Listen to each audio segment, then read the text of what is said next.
Hi friends, welcome back to SR kitchens. Friends, మా channel మీకు నచ్చినట్టయితే సబ్స్క్రైబ్ చేయండి.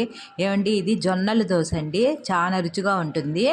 3 గ్లాసుల జొన్నలకి 1 గ్లాస్ మినపప్పు, 1 స్పూన్ మెంతులు వేసి ఒక 6-7 గంటలు నాననిచ్చి బాగా మెత్తగా మిక్సీలో బట్టి 1 గంట బయట నుంచి ఫ్రిడ్జ్లో పెట్టి ఈ విధంగా దోశలు పోసుకోవాలండి. బియ్యం యాడ్ చేయకూడదు. ఇదిగోండి ఎంత టేస్టీగా ఉంటుందో చూడండి. ఇదిగో మెత్తగా ఉంటుందన్నమాట. పొద్దున్నే బ్రేక్ఫాస్ట్కి చాలా బాగుంటుంది. ఇగో దీంట్లోకి ఇట్లాగా ఎర్ర చట్నీ చేసుకుంటే పచ్చి కొబ్బరి వేసి చాలా రుచిగా ఉంటుంది. కొద్దిగా బెల్లం వేయాలి చట్నీలో, చాలా టేస్టీగా ఉంటుందండి. ఒకసారి ట్రై చేసి చూడండి. ఎన్నో పోషక విలువలు ఉంటాయి.